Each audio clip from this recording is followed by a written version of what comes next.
Hey everybody, it's Jason Blaha here, and once again it is time for a max effort bench press day. But a quick reminder for those of you who watch these videos, please remember to click like down below, be greatly appreciated. All right, it's going to be a tough few weeks because now I'm going to be cutting, carbs are coming down pretty low, and I have to continue to train. And quite frankly, like I've said, for worlds, I'm not that worried about my benching or my squatting. All I care about at this point is the deadlift, getting a deadlift record for this class, and then going up a weight class.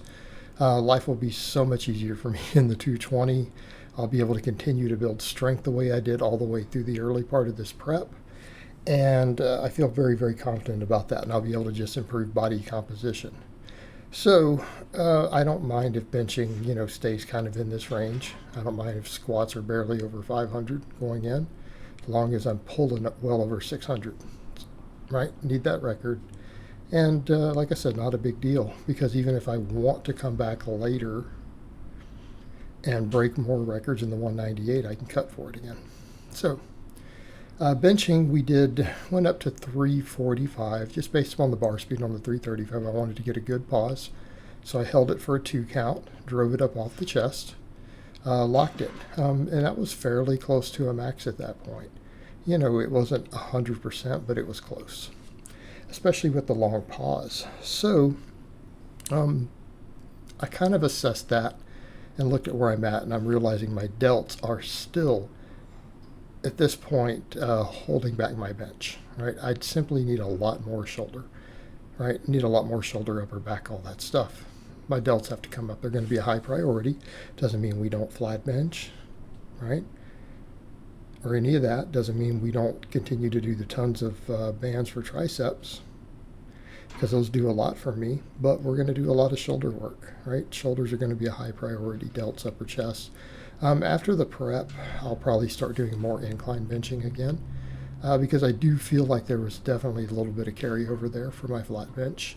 But I feel like I've got limited recovery at this point. I can get away with these smaller movements after a certain amount of volume on the big movements.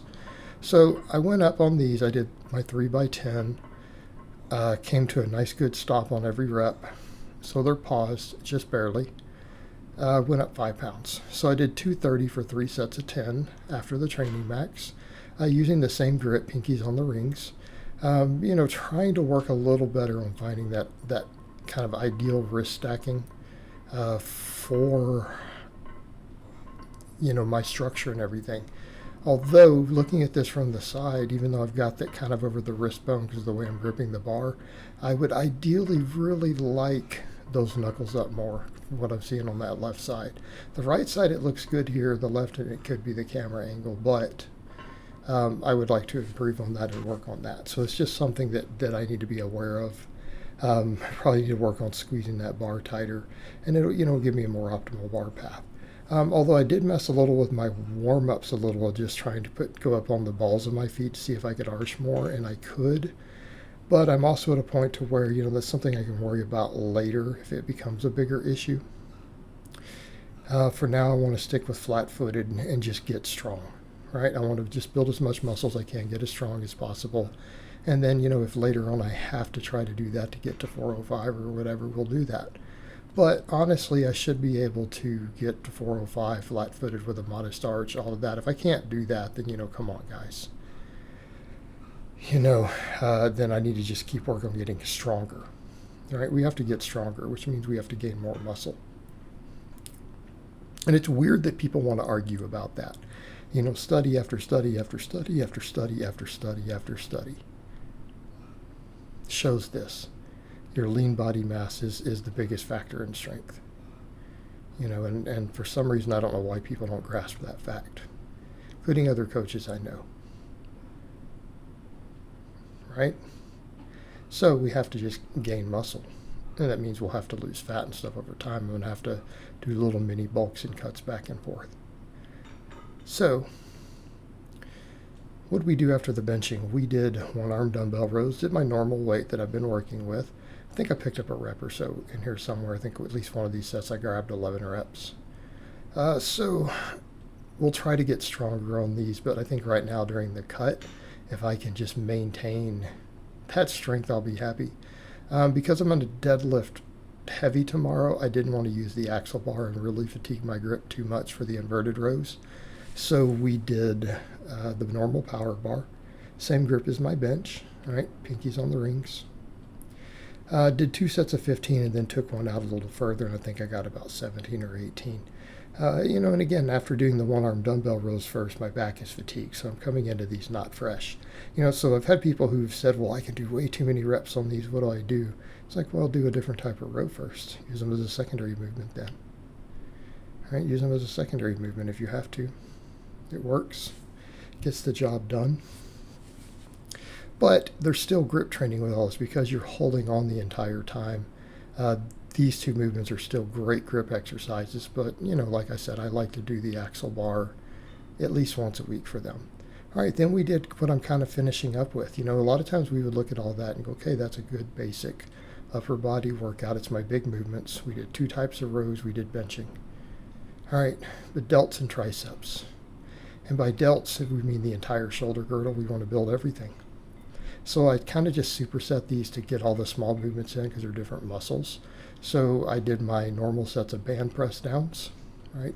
Although in this case I went with just a single blue and got at least anywhere between 40 and 50 reps on every set, so that we ended up doing 9 sets of those. But I did 3 sets of front raises with the dumbbells, 3 sets of lateral raises with the dumbbells, and then 3 sets of rear delt flies. All right, this effectively works the entire shoulder. And I think what we have to keep in mind, if we start adding the sets up, this is a ludicrous amount of sets for all the delts, all 3 heads. Because all these movements work all 3 heads and the traps to some extent.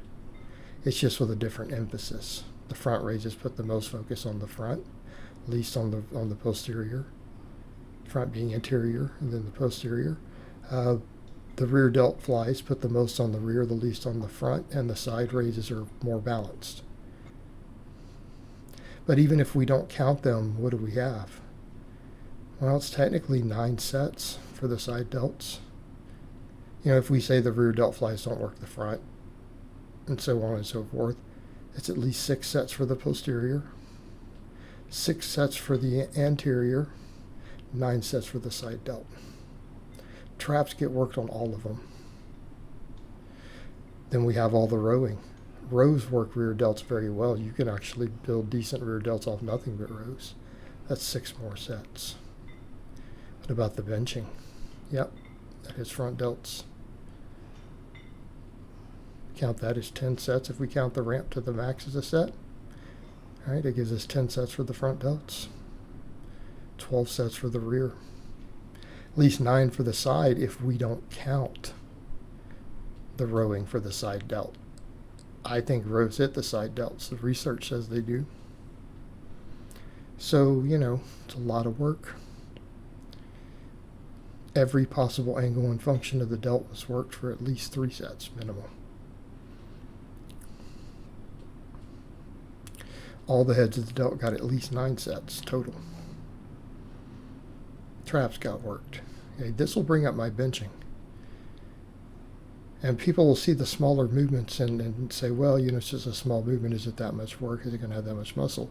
The delts are the biggest muscle in the upper body, hands down. That's what we know from cadavers. Your delts are bigger than your lats. Your delts are bigger than your pecs. And actually, triceps are pretty big, too. They get underrated. So where's my real work today? Sure, we benched, we rowed. Delts got an enormous amount of work. Triceps got an enormous amount. Did 9 sets of the band press downs. But we benched also. And the thing is, the benching is going to be a little more chest dominant because I'm doing sets of 10.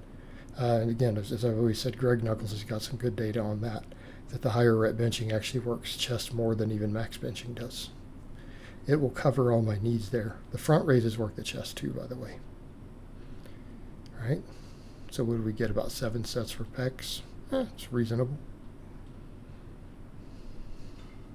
For the triceps, and again, extension type movements versus presses do work them slightly different.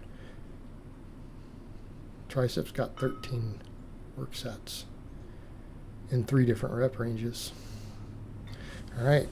We did all that tendon work as well. The band press downs are great for elbow health. You know, and that was the funny thing, and this comes up, and again, one of my regular posters who I chat with sometimes and DMs actually too. He chimes in and laughs about the band press downs because he always says, yeah, all these people were talking crap about them, but your bench started climbing when you did them, and your arms got visibly bigger.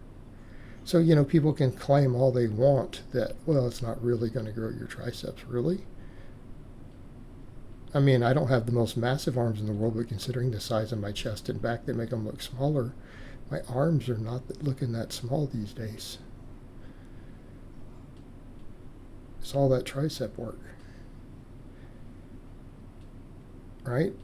And we made a noticeable difference within a few months' time. No, it works. They've become one of my staples, and I'm going to continue to use them. And I'll occasionally work some other stuff back in. I mean, I'd like to work some J-arm presses and stuff back in, but I'm almost at the point where I don't know that triceps are limiting me anymore. Even if that bench, it was a little slow off the chest, but the lockout was pretty good. And all this helps. Now, we could argue I could do some tricep work that helps out of the bottom. The case could be made for that. And we may do some of that. You know, putting it in that lengthening position.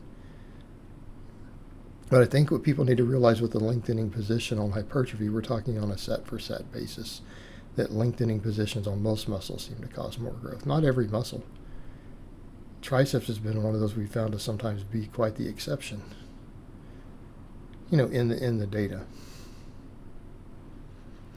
But when volumes start reaching a certain point, because we did get lengthening position on the benching, but then we have all the overspeed eccentric contracted position, all that on the band work, the accumulated fatigue, the set for set stimulus starts to matter less as volume goes up.